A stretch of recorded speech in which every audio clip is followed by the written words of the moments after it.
जय माता दी दोस्तों।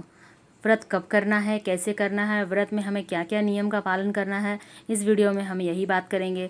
तो आप लोगों ने मेरा पहले दिन का कलश स्थापना, ज्वारे और सभी बाकी वीडियो आप देख चुके हैं, तो आपको उसी तरह का नियम करना है। तो इस वीडियो में आपको, अगर आप व्रत रखते हैं तो आपको कुछ खास नियम का पालन करना होगा। जैसे अगर आप अखंड जोत जलाते हैं तो आपको घर से बाहर सिर्फ इतने समय के लिए ही जाना है कि अखंड जोत बूझे ना। अखंड जोत का विशेष ध्यान रखना है।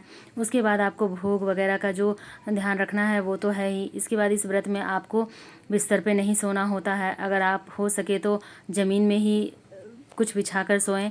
इसके बाद आपको चमड़े की कोई चीज़ नहीं पहननी है, जैसे चप्पल हुआ, बेल्ट हुआ। हो सके तो बिल्कुल सिंपल भोजन भी करें। और अगर आप व्रत रखते हैं तब तो आपको केवल फलाहार ही करना है, तो 9 दिनों तक फलाहार ही करना है, वो भी केवल एक समय ही करना होता है। तो इस तरह से आप, और भी बहुत सारे नियम हैं जो आपको नवरात्रि में करने होते हैं। तो नवरात्रि के नियमों का भी विशेष ध्यान रखना पड़ता है, नहीं तो व्रत का कोई फल नहीं मिलता। तो इस तरह से हमें नवरात्रि के नियम करने पड़ते हैं। और भी बहुत से नियम हैं, मैं एक एक करके आपको बताऊंगी।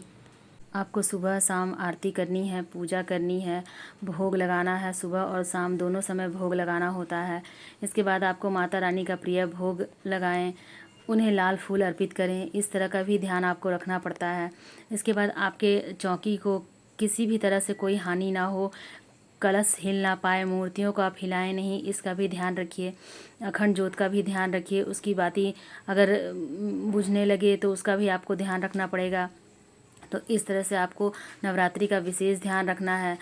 आपको भोजन भी बहुत ही सात्विक और शुद्ध करना होता है। घर में भी आप कोई भी ऐसा भोजन ना बनाएं बाकी व्यक्तियों के लिए जो व्रत नहीं कर रहे हैं, क्योंकि पूरे घर का वातावरण ही शुद्ध होना चाहिए, माता रानी की कृपा चाहिए। इसलिए हमें बिल्कुल शुद्धता का बहुत ही ध्यान रखना पड़ता है।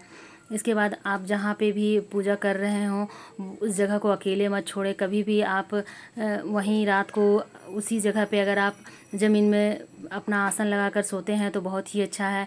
नहीं तो माता रानी से ऊंचे स्थान पर आप केवल ना सोएं। उस जगह पे नहीं सोते हैं तो भी आप ज़मीन पे ही बिछा कर सोएं। इस तरह से हमें कुछ बातों का विशेष ध्यान रखना पड़ता है। नवरात्रि की पूजा 9 दिनों की होती है। 9 दिनों का अलग अलग नियम है। आप 9 दिनों में अलग अलग नियम से पूजा कर सकते हैं। 9 दिन अलग रंग पहनिए, अलग रंग रंग के कपड़े पहनकर माता रानी की पूजा कीजिए। किस दिन कौन से कलर के कपड़े पहनने हैं, इसका वीडियो भी हम चैनल पर डाल चुके हैं, वहाँ से आप जाकर देख सकते हैं। अब बताते हैं कि व्रत कब करें। तो व्रत 3 अक्टूबर से शुरू होकर 12 अक्टूबर को समाप्त हो रहा है। तो 3 तारीख को पहला व्रत है, यानी कलश स्थापना, प्रथम दिन की पूजा। तो इस दिन आप व्रत करिए। अगर आप 9 दिनों का निरंतर व्रत रखते हैं फिर तो ठीक है, नहीं तो आप पहले और अष्टमी का व्रत रख सकते हैं, क्योंकि पहला और अष्टमी का व्रत बहुत ही शुभ माना जाता है। इस तरह से रख सकते हैं। आप पति पत्नी हैं तो दोनों ही रख सकते हैं, या फिर घर के सभी सदस्य व्रत रखें तो बहुत ही अच्छा है। शुद्ध और सात्विक भोजन बनाएं। घर के सभी सदस्य ये व्रत रख सकते हैं, बच्चे हों, बड़े हों, लड़कियां हों, लड़के हों, बूढ़े हों, कोई भी व्रत रख सकता है। माता रानी का व्रत हर कोई रख सकता है। और अगर जो बुजुर्ग हैं वो केवल फल नहीं खा सकते तो वो एक वक्त अनाज खा सकते हैं, लेकिन नमक का प्रयोग ना करें। अगर नमक भी खाते हैं तो वो सेंधा नमक खाएं। इस तरह से आप नवरात्रि का व्रत कर सकते हैं। बाकी आपकी जैसी सुविधा हो आप अपना देख लीजिए कि आप कैसे करेंगे। व्रत में बहुत ज़्यादा आपको नहीं ये करना है, आप आराम से व्रत रख सकती हैं।